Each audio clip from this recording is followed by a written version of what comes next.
श्रीचैतन्यप्रभुं वन्दे नित्यानन्दसहोदितं श्रीनन्दनन्दनं वन्दे राधिका चरणद्वयं गोपीजनसमायुक्तं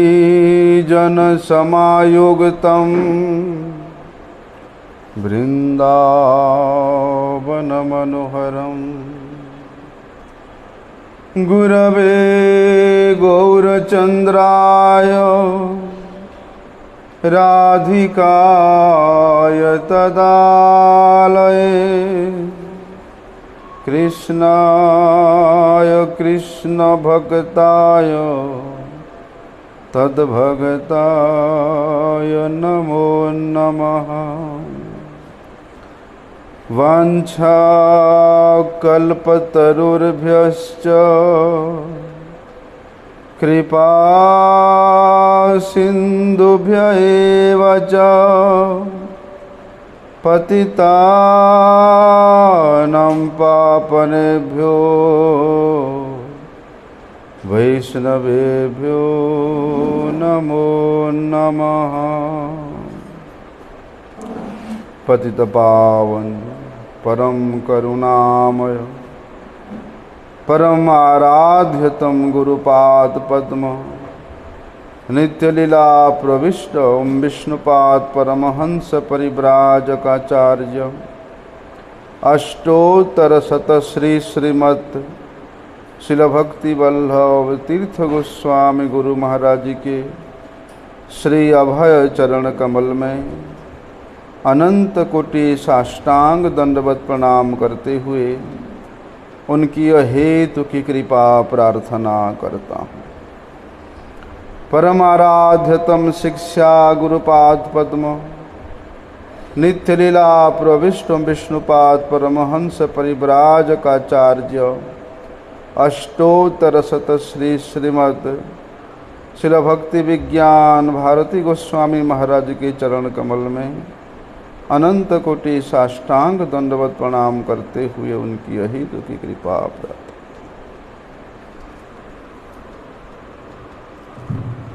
सच्चिदानंद घन मूर्ति अखिल रसामृत सिंधु अकारण करुणा वरुणालय भक्तवांछा कल्पतरु भगवान नंदन श्री कृष्ण के अहेतु की कृपा से उनकी ही परम कृपा पात्र जिनके हृदय में उन्होंने इस संपूर्ण ब्रज के महिमा को प्रकाशित किया, श्री प्रबोधानंद सरस्वती पाद की कृपा से उनके द्वारा रचित श्री वृंदावन महिमामृत ग्रंथ के माध्यम से इस वृंदावन के महिमा को श्रवण करने का परम सौभाग्य प्राप्त हो रहा है।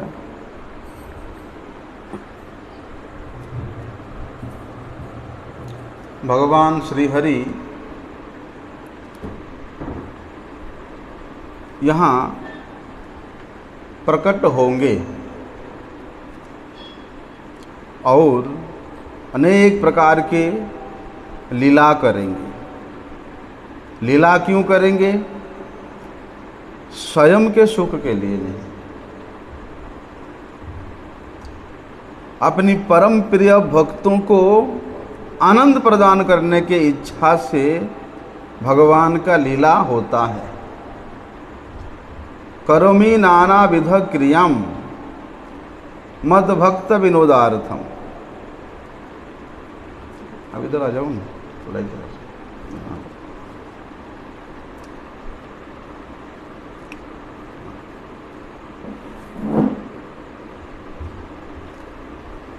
तो भगवान का जितना भी खेला है, लीला है, भगवान का उद्देश्य क्या है कि वे इन लीला के माध्यम से, भक्तों के साथ खेला के माध्यम से उनको आनंदित करना। भगवान तो आनंदमय वस्तु है, वे आनंद स्वरूप है, वे सुख स्वरूप है।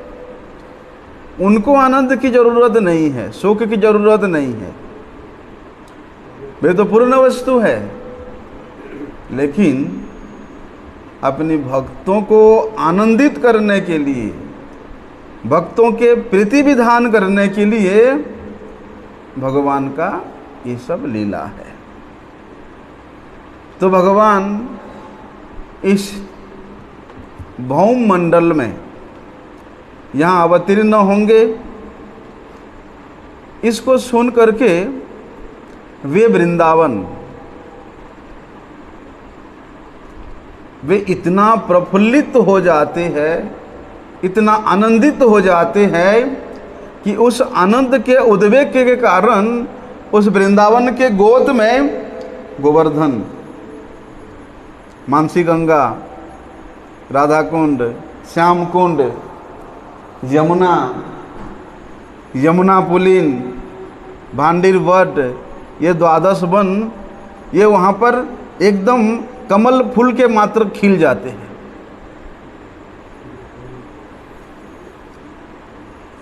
इसलिए ये वृंदावन, ये ब्रजमंडल जितना अधिक प्रफुल्लित होती है, बोलते हैं ये भगवान के लीला स्थलियाँ उससे कहीं अधिक आनंद के अनुभव करते हुए श्री हरि के लीला के उपयोगी बन जाती है। वर्णन तो यहाँ तक आता है कि हरि के लीला के अनुसार ये वृंदावन, ये कभी संकुचित हो जाती है तो कभी विस्तार हो जाती है, क्योंकि ये चिन्मय वस्तु है, जड़ नहीं है, प्राकृत नहीं है। भगवान जहाँ जहाँ जिस प्रकार का लीला करेंगे उसके अनुसार ये वृंदावन विस्तार हो जाती है। हाँ, अभी हम लोग देखते हैं कि वृंदावन में जहाँ पर बंसी वट है, जमुना पुलिन में, वहाँ पर भगवान श्याम सुंदर 100 कोटि गोपियों के साथ नृत्य किया था। लगता है उस जगह में 100 कोटि गोपी खड़े हो सकते हैं, 100 कोटि। तो देखो ये वृंदावन इतना चिन्मय है, 100 करोड़ क्या 1000 करोड़ भी यहाँ प्रकट हो जाए तो किस कोना में रह जाएंगे पता नहीं चलेगा, इतना विस्तार हो जाते हैं लीला के अनुसार, और फिर संकुचित हो जाते हैं। इसीलिए कहते हैं ये वृंदावन ये नित्य सिद्ध होने के कारण उस प्रकार के स्वभाव से, किस प्रकार के स्वभाव से कि हरि को जिस प्रकार सुख होगा, हरि सुख रूपी स्वभाव के द्वारा, जिस प्रकार प्रत्येक वस्तु का स्वभाव होता है, स्वभाव, अपना भाव होता है, अपना प्रकृति होता है, ठीक उसी प्रकार ये वृंदावन का स्वभाव क्या है? केवल श्री हरि को अनंत प्रदान करना, उसके सिवा और कुछ नहीं। इसलिए जिस हृदय में, जिस स्थान में, जिस मंदिर में, जिस गृह में हरि प्रकट होकर के लीला करते हैं, प्रसन्न हो जाते हैं, बोलते हैं उस स्थान इतना रमणीय हो जाता है, हैं? इतना सुंदर हो जाता है, इतना परम पवित्र हो जाता है कि वो उसके रमणीयता को, उसके पवित्रता को बोलते हैं वेद वेदांग भी वर्णन नहीं कर सकते हैं।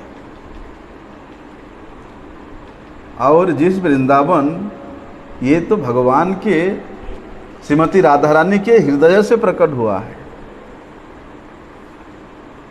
ये गिरिराज जी, ये भी राधा रानी के हृदय से प्रकट हुआ है। तो देखो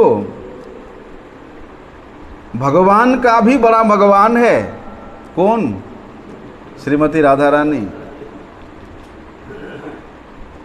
भगवान नंदनंदन श्री कृष्ण जिनके सेवा करने के लिए लालायित होते हैं, जिनके चरणों को अपने माथे पर धारण करने के लिए लालायित होते हैं, वे श्रीमती राधा रानी के आनंद का जो उद्वेग है, प्रेम का जो प्रवाहित धारा है, स्नेह ममता का जो आवेग है, वो ये वृंदावन है, वही ये वृंदावन है। इसलिए इस वृंदावन के प्रत्येक कण में, यहाँ के प्रत्येक रज में प्रेम समाहित है। और ये प्रेम किस प्रकार? बोलते अनंत अगाध अपार समुद्र जैसा। तो उस प्रेम के समुद्र में गोता लगाना मतलब श्रीमती राधा रानी के चरणों में अपने आप को सम्मिलित कर देगा।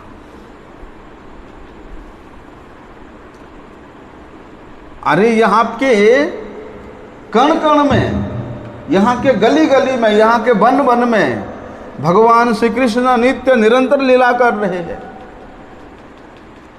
कह भाग्यवान देखी बारे पाए। कोई महाभाग्यवान है जो देख पाता है। बहुत पुरानी बात नहीं है, 100-150 साल पहले की बात है। महात्मा अपने शिष्यों के साथ उस आश्रम में ठाकुर जी का सेवा परिचालना करते हुए रहते थे। शिष्य भी अनेक थे। तो वे गुरुजी प्राय प्रत्येक दिन भगवान के रूप के, भगवान के गुण के, भगवान के लीला के, भगवान के धाम के महिमा का गुणगान करते।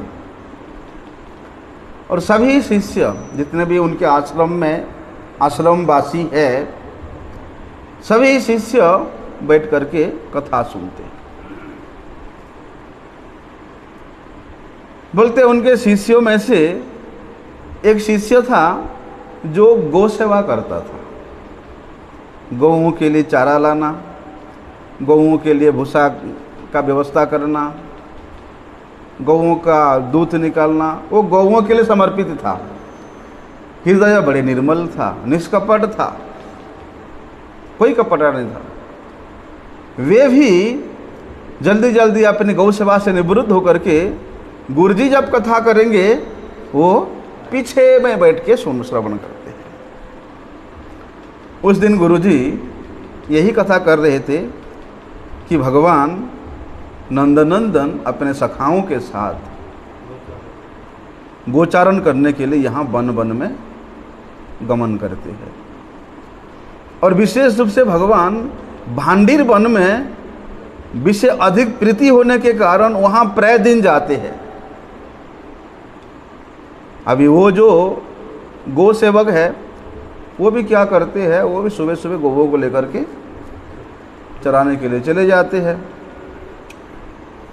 तो गुरुजी का कथा सुना उस दिन और रात को यही सोचा कि गुरुजी ने बोला कि भगवान रोज जो है भांडीर वन में आकर के गौचारण करते हैं, लेकिन मैं कैसे दुर्भागा हूँ कि मैं तो कभी देख नहीं पाता। हो सकता है कि जितने शिष्य है बाकी सब देख रहे होंगे, सबका दर्शन हो रहा होगा। तो दूसरे दिन सुबह सुबह वे गौ सेवक सभी लोग उस बेचारे मजाक में भोंदू भोंदू बोल करके बुलाते थे।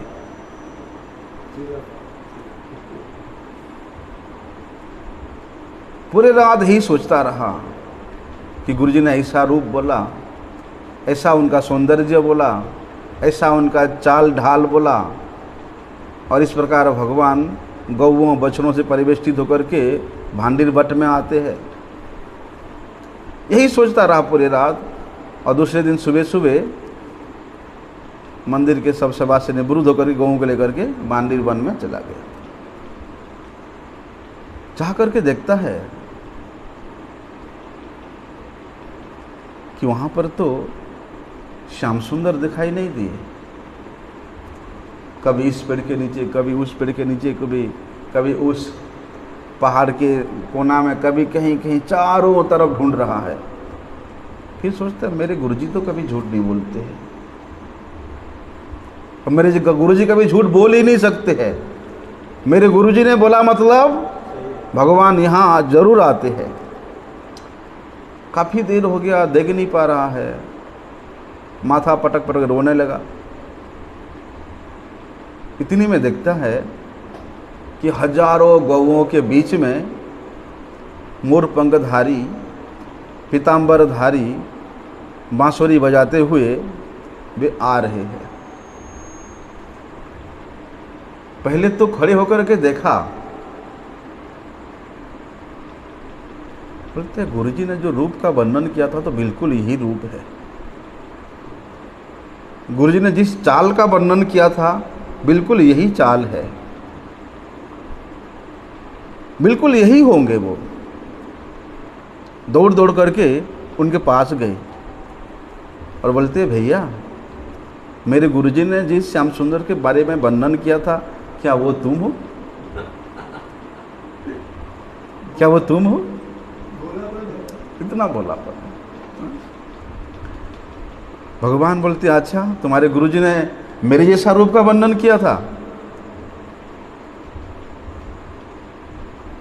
कन्हैया ने उस बोंपू को कंधे में हाथ रखा और उस पेड़ के नीचे ले गया। बोलते यहाँ बैठ के बात करते हैं। ढेर सारे बातें किया और वे गौसेवक देख रहा है, वो रूप को रोते जा रहा है, देख रहा है, रोते जा रहा है, और बोलता है कि मेरे गुरुजी ने जितना वर्णन किया था उससे तो हजारों गुना और भी सुंदर है। देख रहे, रो रहा है। तब कन्हैया कहते केवल ऐसे देखते जाओगे, रोते जाओगे ना, कुछ खिलाओगे भी? बड़े देर हो गया भैया, कुछ खिला दे। तो 2-4 रोटी, गुड़, अचार जो भी गुरुजी के आश्रम से मिलता उसको रोज लेकर के वे गौ से भगाते, अपने गठरी खोल करके पत्तल में रख दिया, खा ले भैया। कन्हैया बोलते हैं ये जो रोटी लाया भैया बड़े स्वाद है इसमें, ये जो रोटी लाया ये गुड़ रोटी में बड़े स्वाद है, लेकिन इतना 4 रोटी में मेरा किस कोना में भी लगता नहीं। एक काम करना, तुम कल से थोड़ा ज़्यादा लेकर आना, ज़्यादा लेकर के आना। बस इतनी सारी खाना पीना बातें करते करते फिर अपने अपने घर में जाने का समय हो गया। कन्हैया अपने बछड़ों को लेकर के अपने रास्ते में गए और वे गौ सेवक अपने गौओं को लेकर के आश्रम में वापस आया। आश्रम में वापस आकर के रो रहा है, किसी को कुछ नहीं बोल रहा है, गुरुजी को भी नहीं बोला। दूसरे दिन सुबह जो रसोई करने वाला है, रसोईया, उसको बोलता है भैया थोड़ा ज़्यादा ज़्यादा देना मुझे, रोटी भी ज़्यादा देना, सब्जी भी ज़्यादा देना, गुड़ भी ज़्यादा देना, अचार भी ज़्यादा देना। वो बोलते हैं क्यों भैया, क्या करोगे? तुम तो 4 रोटी लेने में तुम्हारा हो जाता, आज कैसे तुम ज़्यादा मांग रहे हो? नहीं, मुझे ज़्यादा भूख लगता है। उसने दे दिया और लेके वो दूसरे दिन सुबह चला गया। लेकिन वो जो रसोइया है वो गुरुजी के पास आकर के बोला कि गुरुजी आज तो उसने ज़्यादा मांग के लेके गया, पता नहीं इतनी सारी क्या करेगा। गया वन में, बस वही दृश्य, भगवान मटक मटक के आ रहे हैं। अब भगवान इस बार ज़्यादा बातें नहीं किया, सीधे गले लगाया वो गौ सेवक को। गले लगा के बोला कि देख मैं बड़ी दूर से पैदल आ रहा हूँ, अब भूख लगाए, जल्दी जल्दी निकल, मुझे खाना है। हाँ? तो उस दिन ही भगवान सब खा लिए। तो जब वापिस वे आश्रम में आया शाम को, गुरुजी ने बुलाया, तुम काल जो है इतनी सारी, आज इतना रोटी सब्जी लेके गया था, किसके लिए लेके गया था? गुरुजी को तो झूठ बोलेगा नहीं कि गुरुजी आपने जिस रूप का वर्णन किया था वैसे रूप वाले श्याम सुंदर नित्य प्रति भांडीर वन में गौचारण करने के लिए आते हैं, और वो मुझे यही रोटी मांगते खाने के लिए, इसलिए मैं उनके लिए ज़्यादा लेके गया था। गुरुजी बोलते अरे कोई बालक होगा, मुकुट फुकुट पहन के आ गया होगा, तो सीधा साधा है, उसको कृष्ण समझ रहा होगा। बोलते नहीं गुरुजी, आपने जैसे बोले थे बिल्कुल ऐसा है, जैसे चाल ढाल बोला था बिल्कुल वैसा ही है। गुरुजी को विश्वास नहीं हो रहा है। अच्छा एक काम करना, आज जब शाम को आओगे तो वो कृष्ण को लेकर के आना, आश्रम में ले आना। हाँ, आश्रम में ले आना। बोलते ठीक है गुरुजी, आपने आदेश दिया तो जरूर लेके आऊँगा। दूसरे दिन अपने गौओं को लेकर के गया, उधर से भगवान श्री कृष्ण भी आए, और अभी बड़े प्रेम का खेल कूद हुआ पहले। फिर कन्हैया बोलते भूख लग गया, लाओ रोटी गुड़ खा रहे हैं, खिला रहा है, और ये बोलते हैं कि ठाकुर जी आज एक प्रार्थना है आपके चरणों में। बोलते बोलो। कि आपको हमारे गुरुजी के आश्रम में जाना पड़ेगा।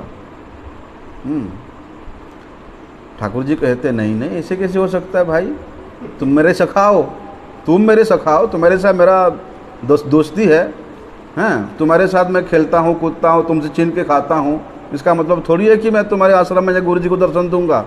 मैं कोई गुरु जी पुरु जी नहीं जानता हूँ। वो बोलते हैं मेरे गुरु जी ने ही तो बताया कि आप ऐसे हो, मेरे गुरु जी नहीं बताते तो आपको मैं कहाँ मिलता। बोलते नहीं, मैं तुम्हारे गुरु जी के पास क्यों जाऊँ, मतलब तो तुमसे मेरा है। वो बोलते हैं कि ये जो रोटी खा रहे हो ना, जो मुंह में डाल के रखा, ये भी मेरे गुरुजी का है। ऐसे रोटी को गोल करके बीच में गुड़ रख के खा रहे कन्हैया, उसको वो मुंह से छीन लिया। अगर मेरे गुरुजी को दर्शन नहीं दोगे तो मेरे गुरुजी की रोटी भी खाने नहीं दूंगा, मैं खींच के ले लिया। देखो कन्हैया बोलते अरे ऐसे कैसे करोगे भैया, हैं, अभी मुझे भूख लग रहा है, खाना है, पहले खाने तो दे। बोलते नहीं, आपको मेरी बात मानना पड़ेगा, जाना पड़ेगा गुरुजी के पास, मेरे गुरुजी को मैं बोल के आया। कन्हैया माने नहीं नहीं, मैं तेरा हूँ बोल के थोड़ी ना मैं तेरे गुरुजी को दर्शन देने जाऊँगा, वो नहीं हो सकता। अगर वो नहीं हो सकता फिर तुम अपने रास्ते में जाओ, मैं अपने रास्ते में जाऊँ, कल से तुम यहाँ नहीं आना, मैं भी यहाँ नहीं आऊँगा। वो बोल दिया गौ सेवक ने, और चल दिया अपने गौओं को लेकर के। और भगवान पीछे पीछे जा रहे, अरे नेक्स्ट सुन तो लेग सुन ले लाला, बात तो सुन ले। नहीं सुनना नहीं मुझे, तुमने बोला कि गुरुजी के पास नहीं जाना है, आश्रम में नहीं जाना है, तो तुमसे मेरा क्या मतलब, तुम जाओ अपने रास्ते में। और आगे आगे चल पड़े। कन्हैया समझाते रहे, हैं, अरे भैया हम भगवान है, हमको दर्शन करने के लिए बड़े बड़े मुनिंद्र हैं, कल्पांतर भी तपस्या करके नहीं दर्शन कर पाते, और मैं आश्रम में जाकर के सबको दर्शन दूंगा, ऐसे हो सकता है? तुम्हारे साथ प्यार है। वो बोलता है कि मैं तो कोई तपस्या नहीं किया, मैं कोई स्तव स्तुति तो नहीं किया, फिर तुम मुझे कैसे दर्शन दिया, मेरे साथ क्यों खाते हो, मेरे साथ क्यों खेलते हो? वो बोलते तुम मेरे सखा हो, इसलिए मैं तुम्हारे साथ खेलता हूँ खाता हूँ, इसका मतलब थोड़ी ना मैं तुम्हारे गुरुजी के पास जाकर के दर्शन दे के आऊँगा।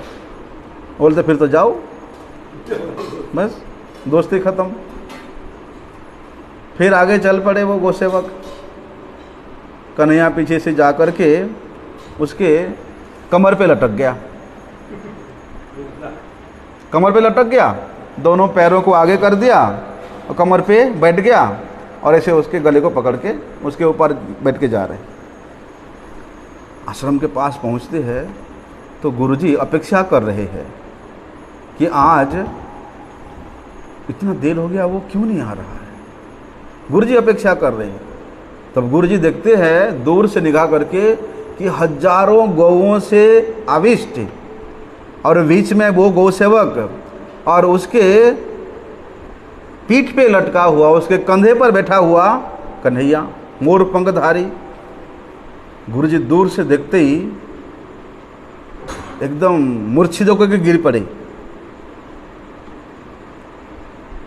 जब पास में गए तो वे गौसेवक गुरुजी गुरुजी आवाज़ लगाया तो ऐसे ही उनका मूर्छा दूर हुआ।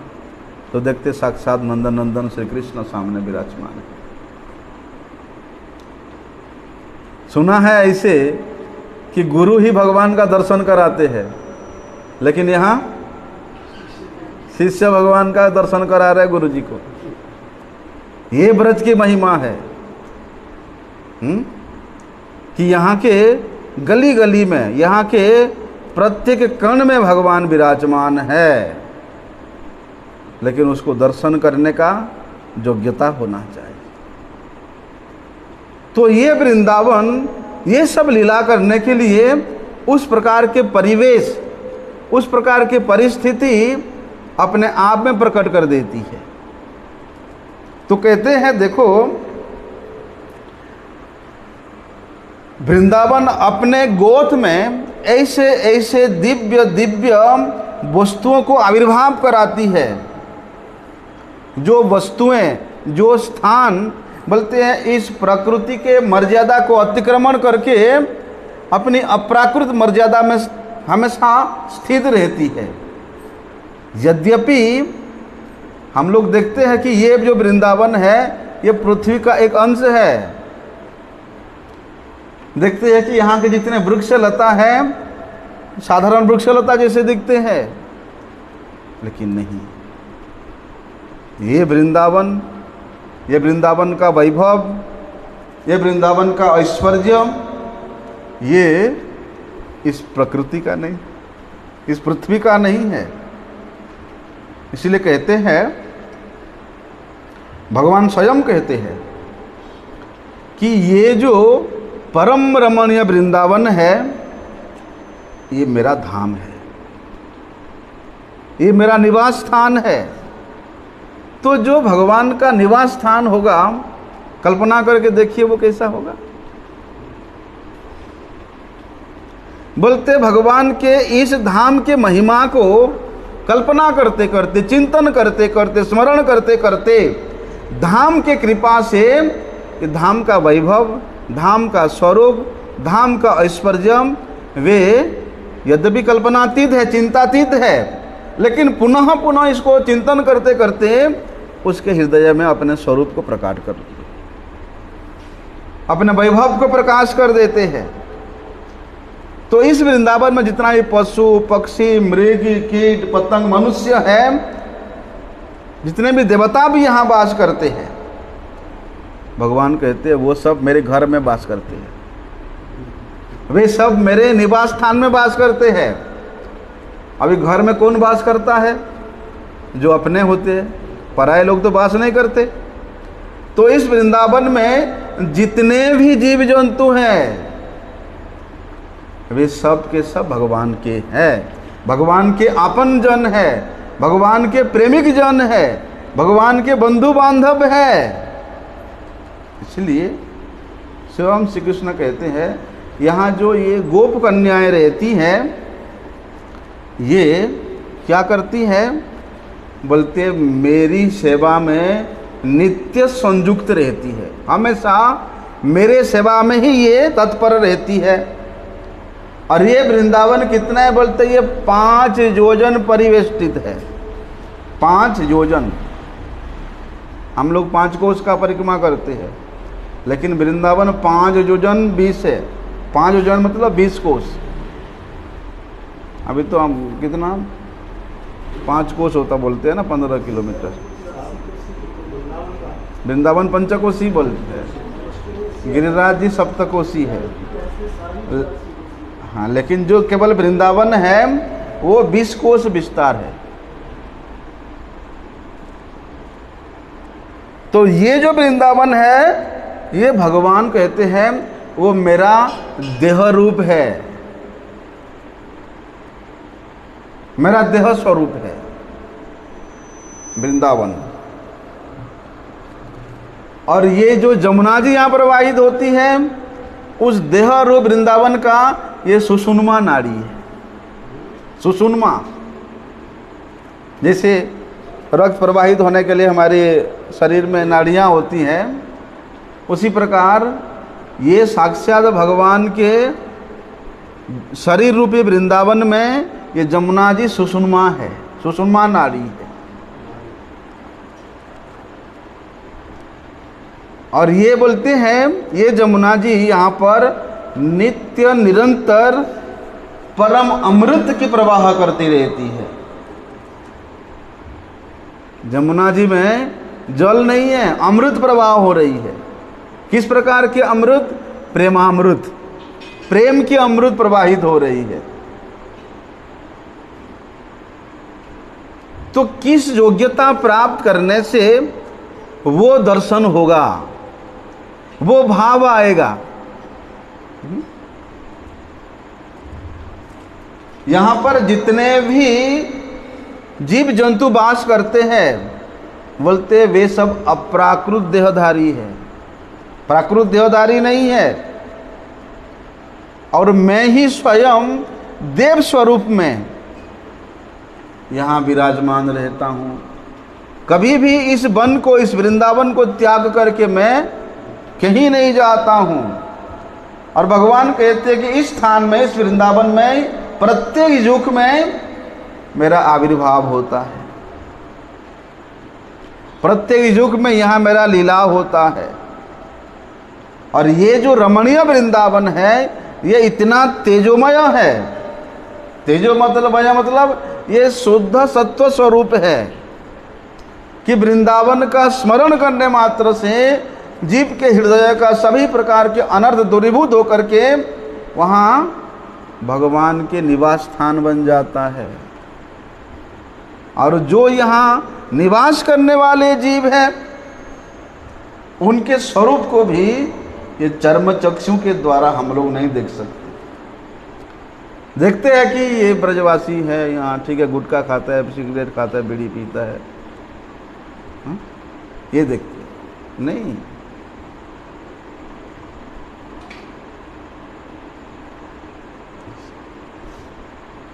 ऐसा तो वहाँ कहते हैं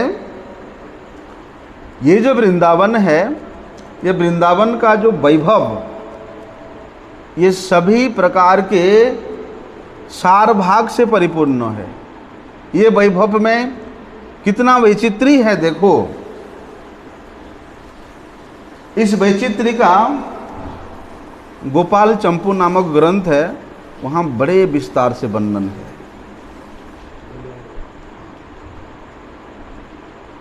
गोपाल चंपू में देखो, जब भगवान, श्रीमद् भागवत का प्रसंग है, जब भगवान श्री कृष्ण वरुण लोक चले गए थे, जमुना से होते हुए वरुण लोक से जब वे वृंदावन में आए और अक्रूर जी को वहाँ जमुना में जिस स्थान पर उस वैकुंठ का दर्शन कराया था, अपने वैभव का दर्शन कराया था, अपने ऐश्वर्य का दिखाया था वहाँ पर अक्रूर जी को। वास्तव में अक्रूर जी को सुख देने वाला वो जो ब्रह्महलत है, वो जो ब्रह्मकुंड है, अक्रूर जी ने वहाँ बार बार गोता लगाते हैं। देखते हैं भगवान जल के अंदर जो ऐश्वर्य वैभव से परिपूर्ण है वो वैभव रथ में विराजमान है। फिर गोता लगाते हैं, देखते अरे जो नीचे है जल के अंदर में वो रथ में विराजमान है। तो भगवान के इस वैभव को देख करके अक्रूर जी बड़े सुख हुआ। और वास्तव में ये जल से, अक्रूर जी का जल से बाहर आना और जल में जाना, ये तो भगवान का एक लीला था। लीला के पीछे उद्देश्य क्या था कि ब्रजवासियों को कौतुक कराना, ब्रजवासियों को आनंद प्रदान कराना। अरे उस दिव्य वैकुंठ का जो वर्णन है वो वेदों में वर्णन है, लेकिन ये जो वृंदावन का महिमा का वर्णन ये वेदों में क्यों नहीं है? क्यों नहीं है? तो वहाँ पर ग्रंथकार श्री सरस्वती पाद जी कहते हैं, भैया वेदांत इस वृंदावन के माधुरिमा युक्त महिमा को वर्णन करे या ना करे उसमें मेरा क्या है, लेकिन भगवान ने कृपा करके वृंदावन के ये जो परम मधुरिमा का अनुभव कराया, दर्शन कराया, वो तो असत्य नहीं हो सकता, वो तो नित्य सत्य है। और बोलते हैं भगवान अक्रूर जी को ये दिखाना चाहते थे कि तुम सोचते हो कि मैं कृष्ण बलराम को वृंदावन से मथुरा लेके जा रहा हूँ। अरे नहीं, मैं इस वृंदावन को त्याग करके एक पग भी कहीं नहीं जाता हूँ। अर्थात इस वृंदावन का कण कण का, यहाँ के प्रत्येक वस्तु का, प्रत्येक जीव का मैं रक्षा करता हूँ, मैं रक्षा करता हूँ, ये दिखलाया। क्योंकि अक्रूर के मन में डर था। क्या डर था? कि कंस जो है इनको भी मार देगा। तो अक्रूर के हृदय से एक तो वो डर को दूर करना था और दूसरा अपना वैभव दिखाना था, और इस वैभव दिखाने के पीछे में ब्रजवासियों को कौतुक करना था, आनंदित करना था। फिर भगवान इस वृंदावन में जिस मनुष्य रूप में, नर रूप में, नर लीला के आवेश में कितने असाधारण लीला किया, लेकिन ऐसे ऐसे लीला किया भगवान यहाँ पर कि इन ब्रजवासी लोग ऐसे अद्भुत लीलाओं को देख करके भी कभी ये भगवान बोल करके उनके हृदय में भाव आया ही नहीं।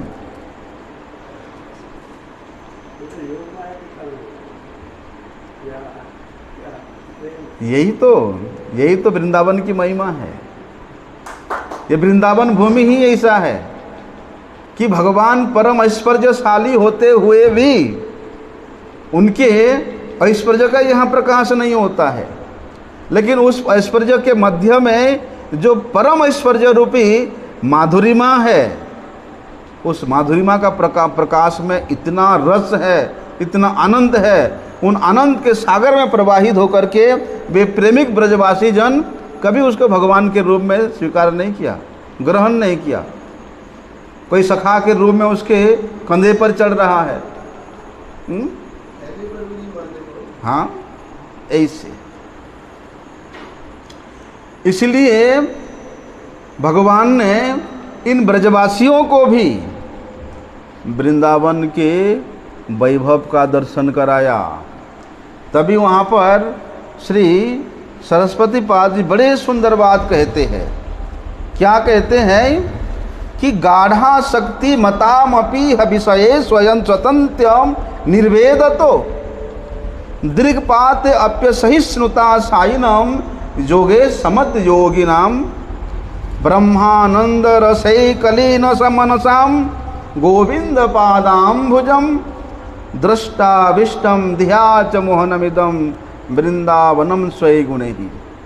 क्या कह रहे? देखो, गाढ़ा शक्ति मतामपि है विषयेषु, बोलते हैं जो व्यक्ति गणों का चित्तवृत्ति हृदय ये संसार के इस अनित्य वस्तुओं के प्रति गाढ़ आसक्ति युक्त है, वे व्यक्ति निर्वेदतो दृक् पाते, और जो व्यक्ति इस संसार के इस भोग्य विषय वस्तु को देख करके परम निर्वेद हो गया है, अर्थात उसको देखने पर ही क्रोध होता है, पश्चाताप होता है, और योगे समद योगी नाम, बोलते योग का अभ्यास करते करते योगी, बोलते योग के माध्यम से जो ब्रह्मानंद के सुख में अपने चित्त वृत्ति को मग्न कर दिया, उसको। और क्या कहते हैं कि गोविंद पादाम्बुज ध्वजाभिष्ट, और जिन्होंने भगवान गोविंद के पाद पद्मों में अपने आप को समर्पित करके केवल गोविंद के चरणों की माधुरिमा का ही चिंतन करते रहे, से ऐसे भक्त जन, अर्थात 4 जन हो गए, एक वो विषयी, एक वो त्यागी बैरागी, एक वो जोगी और एक वो भक्त। बोलते ये चारों को क्या करते हैं, ये वृंदावन मोहित कर देते हैं। मोहनम इदम वृंदावनम स्वैगुणै। बोलते कैसी भी अवस्था का व्यक्ति क्यों ना हो, चाहे वो कर्मी हो, ज्ञानी हो, जोगी हो और भक्त के लिए तो है ही। बोलते ये वृंदावन का कोई भी आश्रय लेता है, ये वृंदावन अपने गुण में वो सभी को आकर्षित करके परम आनंद प्रदान करती है। अरे जो मायावादीगण जो भगवान के नाम लेने तक इच्छा नहीं करते, जो शून्यवादीगण भगवान के श्री विग्रह को मानने को ही तैयार नहीं रहते, जो योगीगण भगवान के कथा गुणगान में विश्वास नहीं रखते, वे सब इस वृंदावन में आकर के श्रीमद् भागवत कथा के रस में रम जाते। देखा होगा यहाँ बड़े बड़े मायावादी भी भगवत कथा के रस में रम जाते हैं। रम जाना क्या, वे स्वयं कथा करते हैं। हाँ, वृंदावन का परिक्रमा देते हैं, ये वृंदावन की महिमा है। लेकिन वृंदावन से बाहर में जाओ, ये मायावादीगण, ये शून्यवादीगण, ये ब्रह्मवादीगण, ये लोग भगवान के नाम रूप गुण लीला धाम के वैशिष्ट्य को श्रवण करना ही नहीं चाहेंगे। देखो ना, वे प्रकाशानंद सरस्वती, वे क्या कहता है कि सन्यासी होकर के ये क्या नाम लेकर के नाचते रहते हो, कूदते रहते हो, हैं, उछल कूद करते रहते हो, ये क्या सन्यासी का धर्म है? अरे सन्यासी का धर्म वेद पढ़ना, वेदांत पढ़ना, ब्रह्मसूत्र पढ़ना, हैं, प्रकाशांश प्रभु, हाँ प्रकाशांश। महाप्रभु जी कहते हैं कि मेरे गुरुजी ने मुझे यही मंत्र दिया है, इसलिए मैं तो जानता नहीं इस मंत्र का क्या अर्थ है, क्या महिमा है। बस जब ये मंत्र मैं करता हूँ तो अपने आप मेरे शरीर जो उछल कूद करने लग जाता है, मैं क्या करूँ। तो वे वृंदावन स्वरूप भगवान श्री चैतन्य महाप्रभु जी का जिसे आलापन करके, उनका दर्शन करके, जो ब्रह्मवादियों का शिरोमणि प्रकाशानंद सरस्वती, वे भी उस ब्रह्मवादित्व को छोड़ करके वृंदावन के रस में रम जाते हैं। हाँ? फिर दूसरों की बात तो छोड़ो। तो इस बात को कहते हैं गाढ़ा शक्ति मताम अपीह विषयेषु अत्यंत निर्वेदतो। संसार के प्रति जो व्यक्ति विशेष आसक्ति युक्त है, वो व्यक्ति भी यदि गलती से भी इस वृंदावन में आ गया, वृंदावन के भूमि में, वृंदावन के जो इष्ट है श्री राधा कृष्ण के महिमा का गुणगान गलती से उनके कानों में घुस गया, गलती से, बोलते वृंदावन भूमि उसको भी कृपा करके उस प्रेमामृत का आस्वादन करा देती है। तो ये वृंदावन भूमि इतना महिमा से युक्त है। वृंदावन से बाहर अन्यत्र कितना हरिनाम करो, कितना तपस्या करो, कितना दान करो, पुण्य करो, पूजा करो, पाठ करो, वो चीज़ प्राप्त नहीं होता। लेकिन यहाँ वृंदावन में गिरिराज जी का परिक्रमा करते करते आपको जो वस्तु की प्राप्ति होगी, जो वस्तु की दर्शन होगी, आप 100 वर्ष तक यदि दूसरे किसी जगह में रह करके वो अनुभव नहीं हो सकता। इतना महिमा से युक्त है यहाँ का भूमि।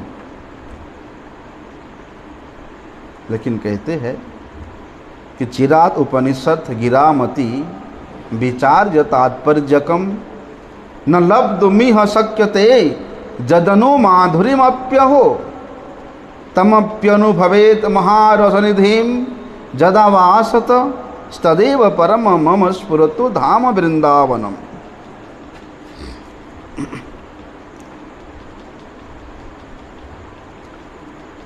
बोलते हैं कितने वर्ष तक उपनिषद के तात्पर्य को जानने के लिए, अनुभव करने के लिए योगीगण मुनिगण बहु चेष्टा करते हैं, लेकिन इतना वर्ष तक, सारा जीवन तक उस उपनिषद का अनुशीलन करते करते उनको वो वस्तु की प्राप्ति नहीं होती। बोलते जो वस्तु यहाँ वृंदावन के भूमि में आते ही प्राप्त हो जाता है।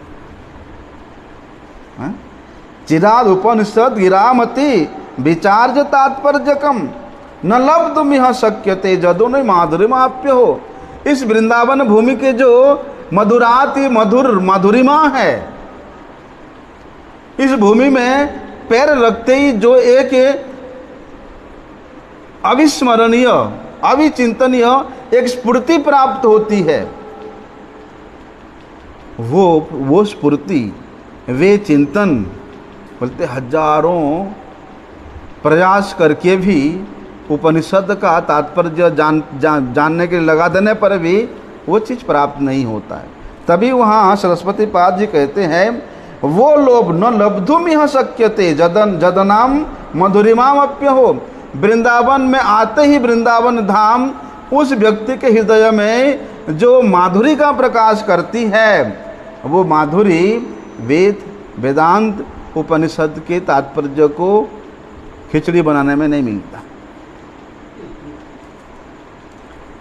इसलिए वृंदावन में रह करके यदि आप ये वेद वेदांत ब्रह्म परमात्मा इस चीज में लगे रहोगे फिर तो जीवन व्यर्थ है।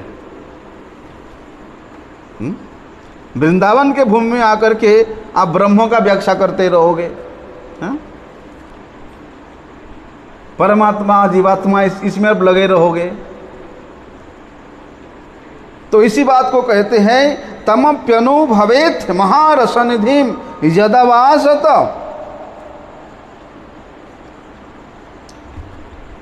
बोलते हैं इतना कठोर से कठोर साधना करके भी जो वस्तु की प्राप्ति नहीं होती है, जो वस्तु की साध्य नहीं होती है, वो केवल इस वृंदावन में वास करने मात्र से ही उस माधुरिमा का किस प्रकार से आस्वादन होता है।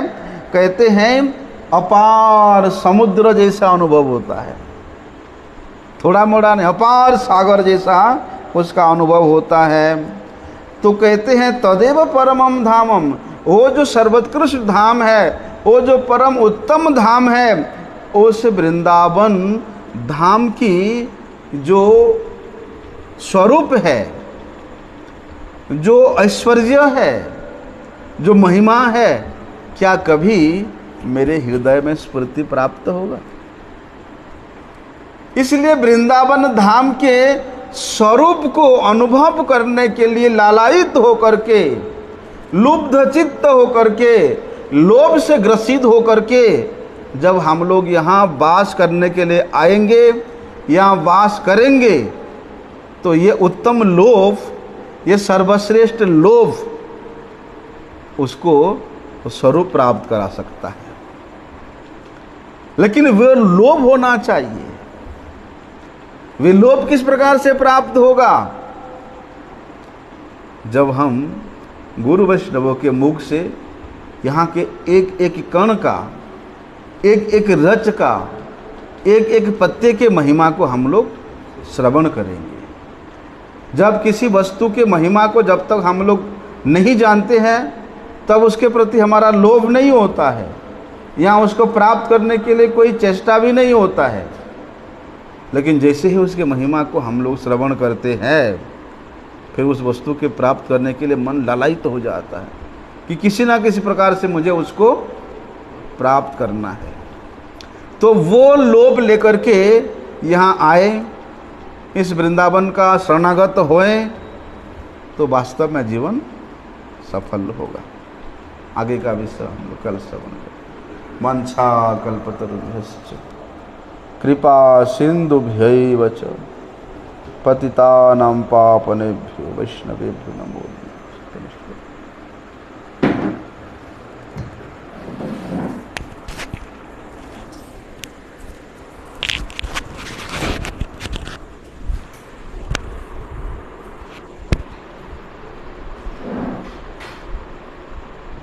फिनिश कर देना, फिनिश लिखा हुआ है उसमें।